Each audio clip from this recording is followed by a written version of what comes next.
Hey quilters, how are you? It's Marianne Fontana. I am working on just a single block. It is the new 2023 Quilts of Valor block, and it's designed by Kim DeJoseph. And actually, if you go on the Quilts of Valor site, there is a pattern for rotary cutting. Now, many of you know I am an AccuQuilt educator and an expert designer as well. And I do write patterns using AccuQuilt cutting dies. So this video is to show you how to create this block, 2023 Quilts of Valor block, using AccuQuilt cutting dies. So we're going to go down to the design board and I'm going to show you what shapes you need and how many of each color to cut. This is the split back star block, again designed by Kim DeJoseph, who designed the block and wrote the manual cutting instructions. So if you are manually cutting, please go to the website. That's the Quilts of Valor Foundation.gov website, or just Google 2023 Quilts of Valor block and you should come up with this. Anyway, that's for manual cutting. I'm using the AccuQuilt cutting dies, and this is the way my star looks.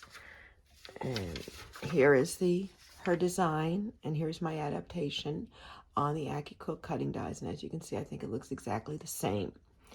I'm using a slightly different technique because I think it's easier for me to cut the shapes. Follow her instructions for manual cutting, for sewing. And if you're using AccuQuilt, please reference this. I am using the 8-inch cube. It's a 12-inch finished block, and this is shape 1. And I have cut 1 blue, 1 white, and 1 red, and that is a 4-inch finished square. I am also cutting half square triangles, which also again are 4-inch finished half square triangles, and there's 2 blue and 2 red. And this is per block, so if you're making more blocks, you'd have to multiply it.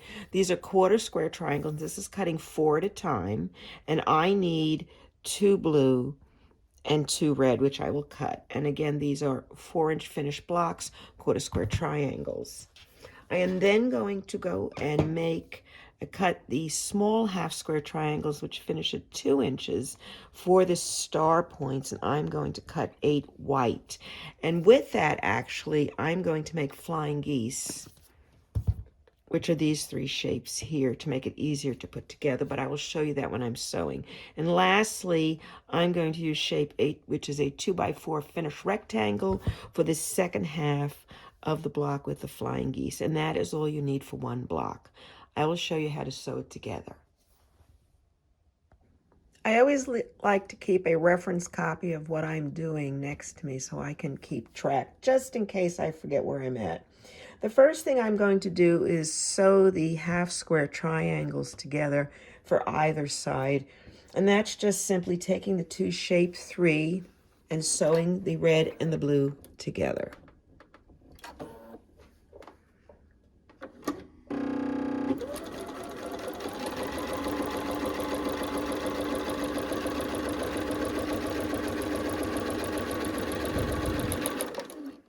And you'll have to make 2. And I'm going to finger press them to the blue side.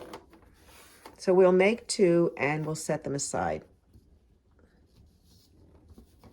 Then I'm going to make flying geese, and you need to make 2 blue flying geese and 2 red flying geese. Okay, this would be 1 red flying geese, so you'll make 2 in red and 2 in blue. The first thing I will do is sew 1 shape 4 and 1 shape 5, which is a small 2-inch half square triangle to the quarter square triangle. Right sides together. I always like to start with my fabric under my presser foot. And in case you haven't noticed, in this case, I am using a walking foot, just because it was on my machine, and it actually, it doesn't hurt it at all. And I'm going to press this, and this I will press out. Regardless if it's the light side or the dark side, I'm going to press it out. Then I'm going to turn around and I'm going to sew the other one to the opposite side like that. And you will make, as I said, 2 in red and 2 in blue. And since you're making 4, you could always chain piece them together if you like. I'm going to get that started, and then I'm going to make sure this is even and match up the points.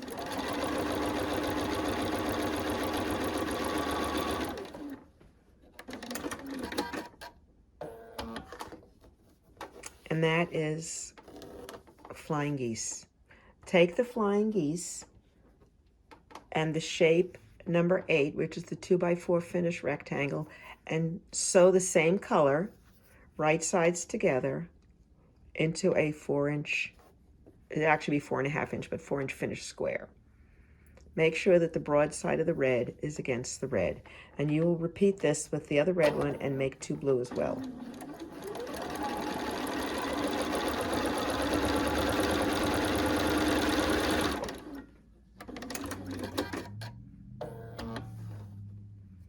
In this case, I will press to the rectangle simply because it's less bulky and I get a better point. And you will make, as I said, 2 red and 2 blue. I'm going to put my sewn pieces back on the design board. Here is my half square triangles, the blue and red, sewed 2 together here. And then I made the flying geese and I attached it to the rectangle. And I made 2 blue.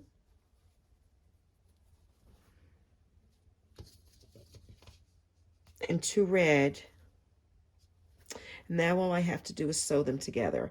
I like to sew the block together all at one time, so I'm going to flip this over and sew it together. Then I'm going to flip this over and sew it together, and then I'm going to flip this over and sew it together. I'm going to string piece the whole thing down.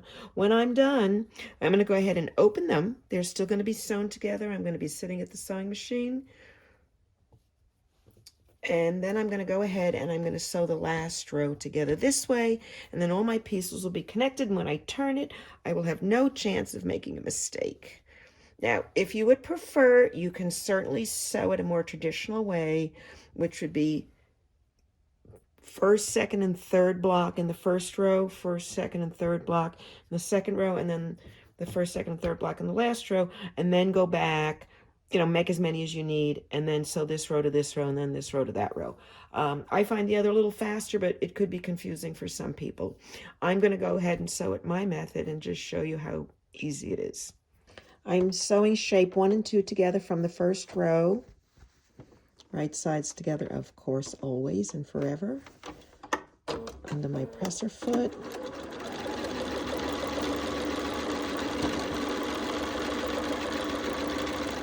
And now, as I said, I'm going to go ahead and take those next 2 pieces, which would be the shape 1, unit 1 in the second row, and then the centerpiece, which is the white, and I will sew those together. I've not cut my thread or anything. Once you get it caught, you can go ahead and match up on the other side, make sure the block is straightened out.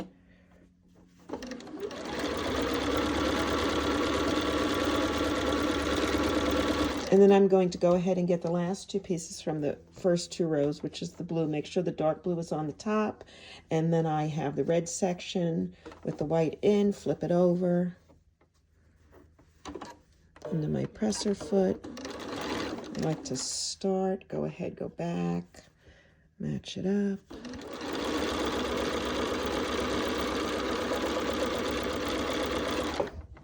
Cut my thread.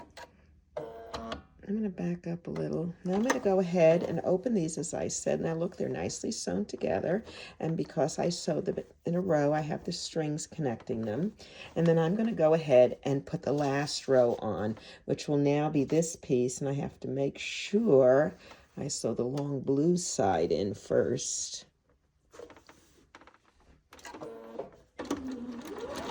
Now I always like to get it started. It kind of acts like a pin, because I don't usually use pins.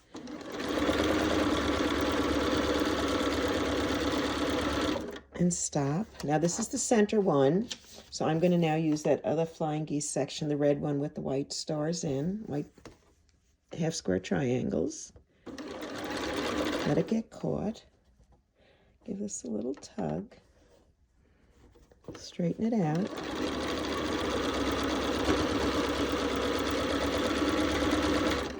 And then open the last one. And the last piece is a solid red. So I'll go ahead and add that. Now I like to make these one block at a time, and I'll show you why as soon as I'm done. And I find it fairly quick, and you know, you don't lose track of where you're going. And then when I'm done, all I have to do is pull it out, open up the pieces. Here, let's go back. Let me open this. Right, we have our pretty much our star done. It's put together. And all I have to do is flip this over, turn it, and sew this side together, and then go back and sew the other side. Now they're connected, so there's no chance of them falling on the floor and me sewing the wrong pieces together. I will sew the seams in opposite directions so they kiss and they form a perfect seam.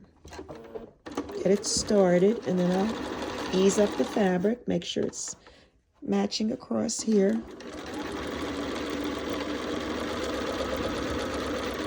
I always stop with my needle down at the seam. I go to the next one. This is up. I'll make this go down. That will go up. Kiss the seams. Make sure this is straight. Hit that point. Sew to the end.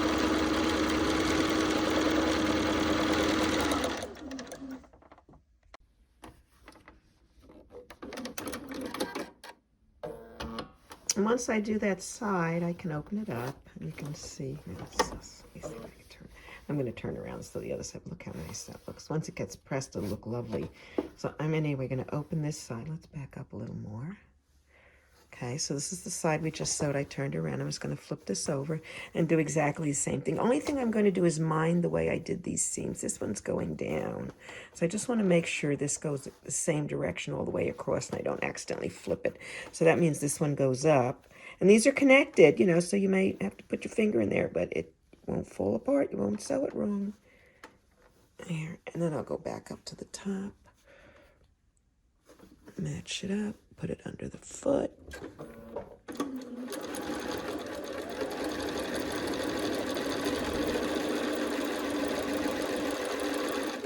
Stop with my needle down on the seam. Then I'll go ahead and check this side. This is going up. This goes this way. Make sure this is not pulled over too far.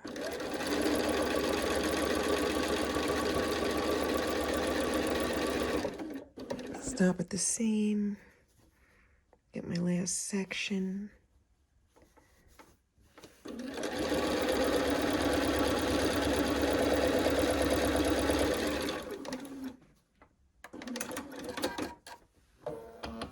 And that's it. That's how easy it is to sew together Quilts of Valor block. Let me press it and I'll show you the finished piece. So here is Kim DeJoseph's design. Here's the version I did with the AccuQuilt cutting dies. And here's the finished block. It's 12-inch finished. Now, anybody can make Quilts of Valor blocks. You don't have to be a member of a chapter. You don't have to know anybody. All you have to do is be able to sew 1/4-inch seams and make the blocks in red, white, and blue. Where do you send the blocks? Go to Quilts of Valor or Google 2023 Quilts of Valor block drive, and all the directions will be there where you can send them if you have any questions. You can download the pattern from Kim and the manual cutting directions, or you can watch this video, use the AccuQuilt and cut it that way. Either way, make some blocks for Quilts of Valor. Every block you make will go into a quilt that will be eventually donated to a veteran. So it's a great cause. It's worthy. I'm sure every single one of us knows someone who served in any of the armed forces. Please make some blocks of Quilts of Valor. And if you see a veteran, please thank him or her for their service. Happy quilting.